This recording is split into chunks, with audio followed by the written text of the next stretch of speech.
Hello friends, wild and raw nature channel में आपका स्वागत है। फ्रेंड्स, आज का हमारा वीडियो वाइल्ड कैमल जंगली ऊंट के ऊपर है और इसमें हम ऊंट के बारे में कुछ अमेजिंग फैक्ट्स को जानेंगे। तो चलिए शुरू करते हैं वीडियो। ऊंट जीनस कैमलस में एक समान पंजे वाला खुरदार जानवर है।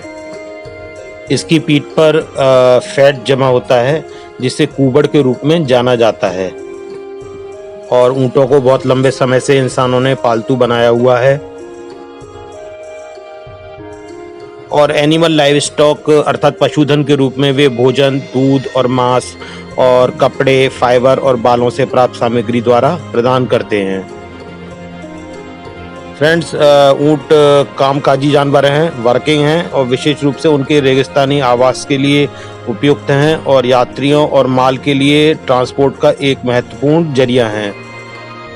वर्तमान में ऊँट की 3 प्रजातियां जीवित हैं। एक कुबड़ वाला ड्रोमेडरी ऊँट है जो कि 94% कैमल पॉपुलेशन को बनाता है और 2 कुबड़ वाला बैक्टीरियन ऊँट है जो कि 6% पॉपुलेशन को बनाता है।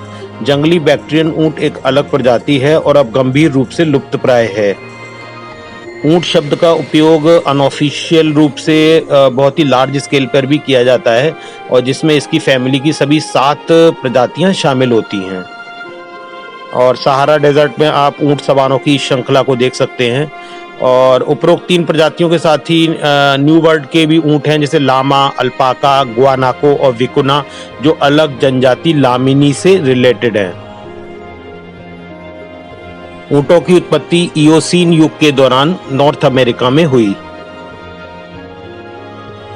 आधुनिक ऊँटों के पूर्वज पैराकैमेलस मियोसीन युग के अंत के दौरान बेरिंग पुल भूमि के पार एशिया में निवास कर रहे थे, लगभग 6 मिलियन वर्ष पहले।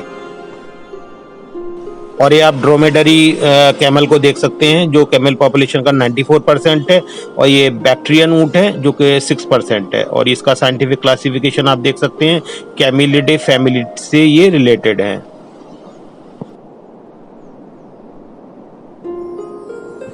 और इसका डिस्ट्रीब्यूशन आप देख सकते हैं world wide. Friends, Bactrian camel central Asia में पाया जाता है और बैक्टीरिया रीजन में पाया जाता है और ड्रोमेडरी को अरेबियन कैमल भी कहते हैं। ये Sahara desert, South Asia, Australia, middle east में पाया जाता है और wild Bactrian camel north west China और मंगोलिया में पाया जाता है। और ऊँट की एवरेज लाइफ एक्सपेक्टेंसी अर्थात जीवन प्रत्याशा 40 से 50 वर्ष तक होती है। एक पूर्ण विकसित वयस्क ड्रोमेडरी ऊँट कंधे पर 1.85 मीटर और कूबड़ पर 2.15 मीटर तक लंबा होता है। बैक्टीरियन ऊँट इनसे 1 फुट तक लंबे हो सकते हैं। और आप वीडियो में देख रहे होंगे कि सहारा डेजर्ट का कितना विहंगम दृश्य है। ऊँट छोटी अवधि में 65 किलोमीटर प्रति घंटा तक दौड़ सकते हैं और 40 किलोमीटर प्रति घंटा तक की स्पीड को बनाए रख सकते हैं।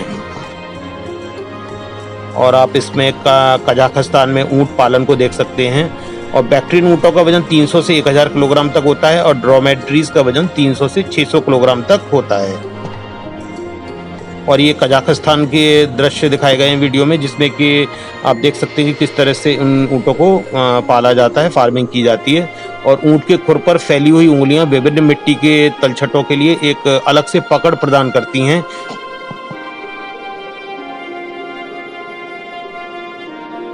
फ्रेंड्स, नर ड्रोमेडरी ऊँट के गले में डुल्ला नामक एक ऑर्गन होता है और एक बड़ी फुलाने योग्य थैली होती है जिसे वे प्रभुत्व स्थापित करने और फीमेल्स को अट्रैक्ट करने के लिए अपने मुंह से बाहर निकालता है। और आप ये ऊँट से मिल्किंग को देख सकते हैं।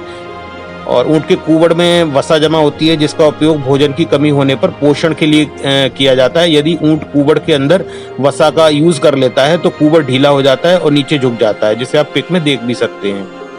और ये कजाकिस्तान में ऊँट पालन का एक और दृश्य। और ऊँट का मोटा कोट उसके कई अनुकूलनों अर्थात एडेप्टेशंस में से एक है जो रेगिस्तान जैसी परिस्थितियों में उसकी सहायता करता है। और ये आप थार डेजर्ट में कैमल्स को देख सकते हैं। सोमालिया में दुनिया की सबसे बड़ी ऊँटों की आबादी है।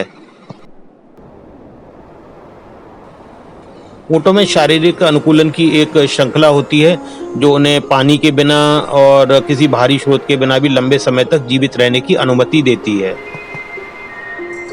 और ये आप बंधक स्थिति में कैप्टिविटी में इन ऊँटों की मेटिंग को देख सकते हैं। और ड्रोमेडरी ऊँट बहुत गर्म परिस्थितियों में भी हर 10 दिन में शायद ही कभी एक बार पानी पीते हैं और डिहाइड्रेशन अर्थात निर्जलीकरण के कारण अपने शरीर का 30% तक वजन खो सकते हैं। एक 600 किलोग्राम का ऊँट 200 लीटर तक पानी पी सकता है 3 मिनट में। और उनका बॉडी टेम्परेचर सुबह के समय 34 डिग्री सेल्सियस और सूर्यास्त तक लगभग 40 डिग्री सेल्सियस तक बढ़ जाता है। क्योंकि ऊँटों को लंबे समय से पालतू बनाया गया है इसलिए वे इंसानों के अनुकूल हो गए हैं। और आप ऊँटों को सामान ढोते हुए देख सकते हैं। और ऊँटों को फ्रेंड शायद ही कभी पसीना आता है, और तब भी जबकि एनवायरनमेंट अर्थात परिवेश का तापमान 49 डिग्री सेल्सियस तक पहुँच जाता है तब भी उन्हें पसीना कम ही आता है।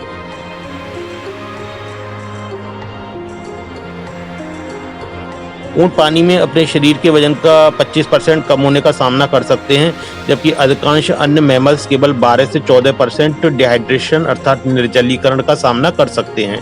और जंगली ऊँट गंभीर रूप से लुप्तप्राय हैं और उनकी संख्या लगभग 1400 है, जो चीन और मंगोलिया के गोबी और टकलामकन रेगिस्तान में रहते हैं। जब ऊँट सांस छोड़ता है तो जलवाष्प अर्थात वाटर वेपर उसकी नाक में फंस जाती है और जल संरक्षण के साधन के रूप में शरीर में पुनः अवशोषित हो जाती है। और इनका गर्भधारण काल 12 से 14 महीने का होता है और फीमेल कैमल एक बार में एक बच्चे को जन्म देती है और रेयरली ही 2 बच्चे जन्म लेते हैं। हरी घास खाने वाले ऊँट हल्की परिस्थितियों में भी पानी पीने की आवश्यकता के बिना अपने शरीर को हाइड्रेटेड स्थिति में बनाए रखते हैं। ऊँट का मोटा कोट उसे रेगिस्तान की रेस से निकलने वाली तीव्र गर्मी से बचाता है। और 2010 तक लगभग 14 मिलियन ऊँट जीवित थे, जिसमें से 90% ड्रोमेड्रीज थे। और ऊँट के लंबे पैर उसके शरीर को जमीन से दूर रखने में मदद करते हैं, और जो कि जमीन 70 डिग्री सेल्सियस तक रेगिस्तान में गर्म हो जाती है।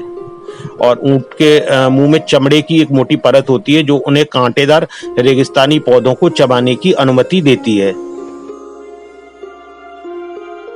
लंबी पलकें, कान के बाल, बंद हो सकने वाली नासिका छिद्रों के साथ मिलकर रेत के विरुद्ध एक ऑब्स्टेकल अर्थात अवरोध बनाते हैं।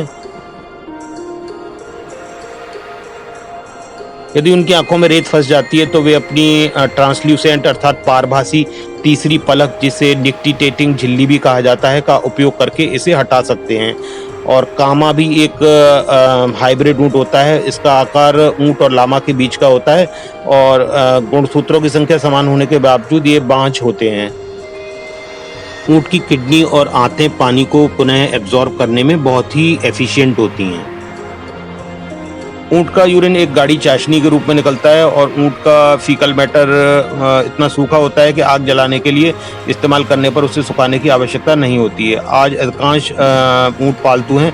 हालांकि जंगली ऊँट ऑस्ट्रेलिया, भारत और कजाकिस्तान में मौजूद हैं, लेकिन जंगली ऊँट केवल गोबी रेगिस्तान के जंगली बैक्ट्रियन ऊँट आबादी में ही जीवित रहते हैं। और घोड़ों की तरह ऊँट भी नॉर्थ अमेरिका में पैदा हुए और अंततः बेरिंगिया से एशिया तक फैल गए। वे पुरानी दुनिया में जीवित रहे और अंततः इंसानों ने उन्हें पालतू बनाया और पूरे वर्ल्ड वाइड उनको फैला दिया। और रेगिस्तानी जनजातियां और मंगोलियाई खानाबदोश तंबू, यर्ट, कपड़े, बिस्तर और सहायक उपकरण के लिए ऊँट पर निर्भर होते हैं। तो फ्रेंड्स, कैसी लगी आपको ऊँटों के बारे में ये जानकारियाँ? अगर अच्छी लगी हो तो वीडियो को लाइक कीजिएगा, कमेंट शेयर कीजिएगा, चैनल को सब्सक्राइब कीजिएगा। मिलते हैं फिर एक नई वीडियो में। नमस्कार, जय हिंद।